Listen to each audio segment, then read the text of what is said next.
So the Platinum Games boss, or the head of Platinum Games, basically feels that Sony and Microsoft's next-gen consoles are pretty much going to be more of the same. Let's get into it.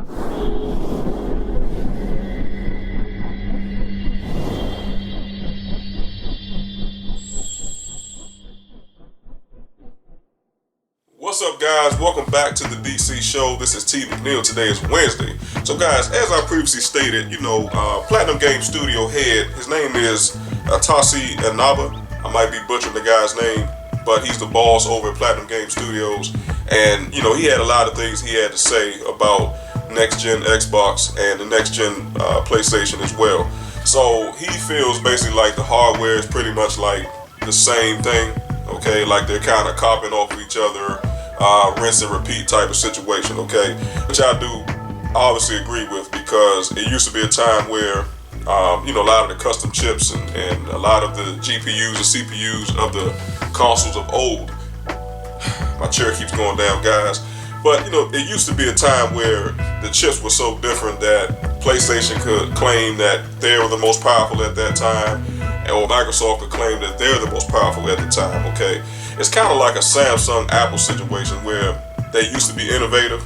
They were doing their own thing separate at one point, but now it's like they're pretty much teaming up, they're coming together, and a lot of the same ideas that each company used to have, or I won't say the same ideas, but the different ideas that they had that made them unique at one point is now kind of making them the same, all right?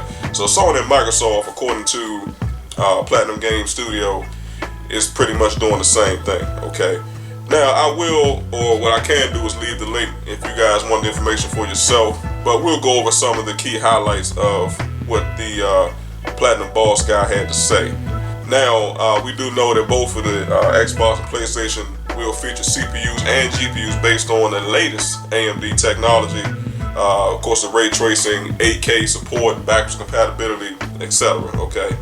There's already a lot of similarities right there, all right? So they're not really differentiating themselves from each other just based off of that fact, okay? And that's already well known, all right?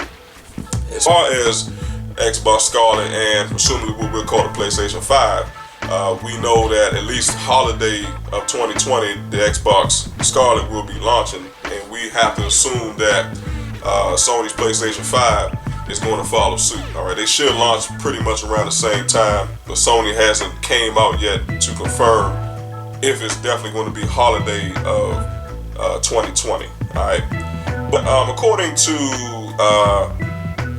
Asushi Inaba, I think I said his name right this time. Here's some of the things that actually he had to say.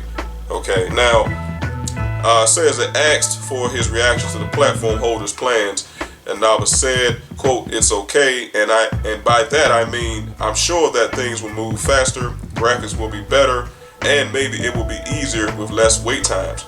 That's good for the consumer." Okay, but it also goes on to say that it's more of the same, quite frankly, compared to previous generations. It's nothing that's disruptive or super innovative, if you ask me. Okay, so we obviously have to agree with that, what he's saying. Pretty much, like I said, they're one and the same.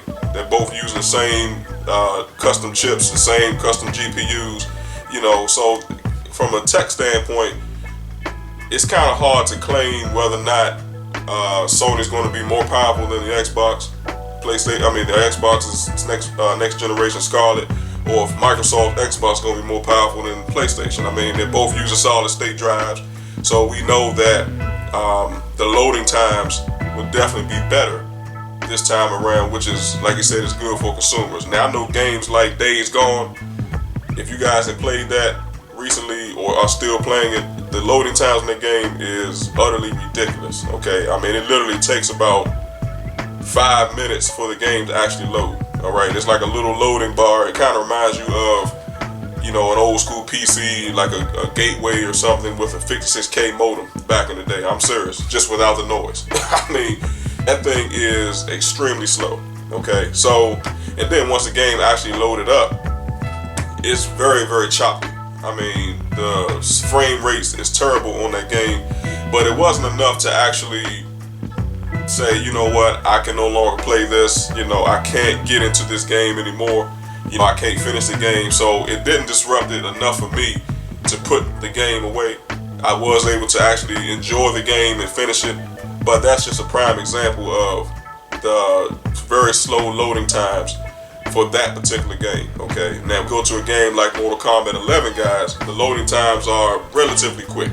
Okay, it doesn't take a lot between matches for you to get in, to finish one match and start a new match. I mean, literally, it's like 2 minutes. Okay, if that. So I guess it kind of depends on the game itself. Okay.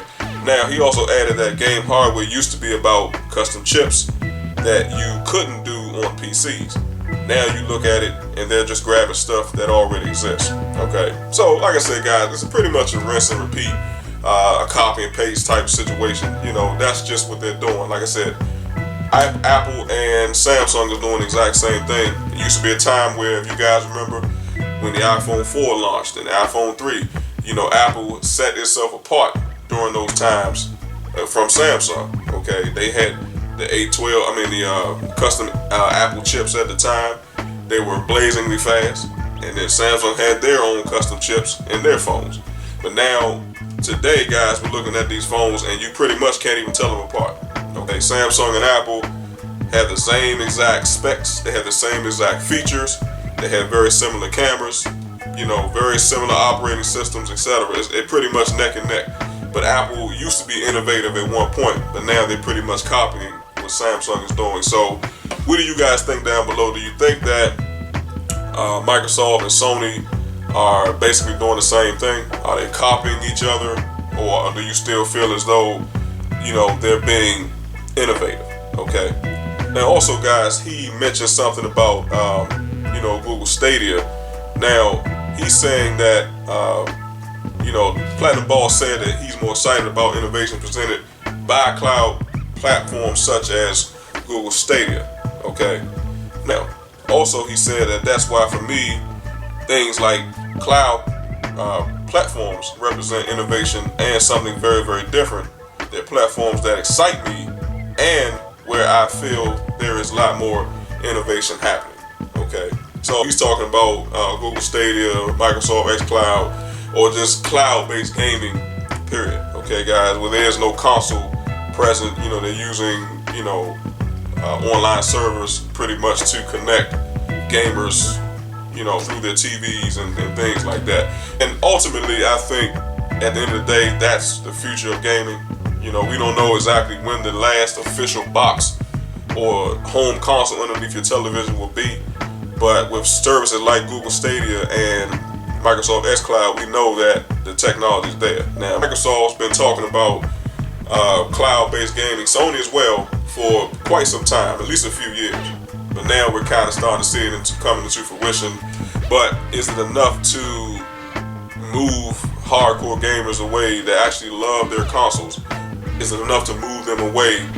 Okay, enough to just say, you know what, I trust the cloud-based gaming.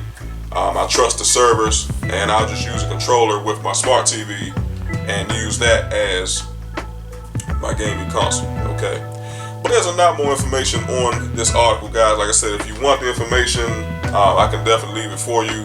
But pretty much that's what he's saying, is that both of these consoles are just one and the same, and are not doing enough, in his eyes, in order to differentiate themselves away from each other. Again, just like Apple and Samsung is doing. Okay, so these four companies are pretty much doing a rinse and repeat, as I mentioned, and it's not really nothing drastically different, that's going to really turn heads. Okay, and then we also have to keep in mind, guys, about the fact too that with these consoles, they're on the same platform. Okay, so Sony's PlayStation 5 architecture is based off of the PlayStation 4's platform, and Xbox Scarlett's architecture is based off of the Xbox One's platform. Okay, so they're not going to be drastically that different anyway, and that's a good thing for developers, because at the end of the day, it allows them to develop the games a lot easier based off of that fact, because they're on the same architecture. All right. So, if you guys have any comments or questions, leave them down below. Also, guys, make sure that you like and share this content. I would definitely appreciate that. Also, if you enjoy the content, make sure that you smack the hell out of that subscribe button And finally, do not forget to tap the bell symbol. That way, you receive notification when the DC Show puts something new, or in some cases, updated content. So, I appreciate you guys watching and listening and tuning in. Until the next time, have a good one.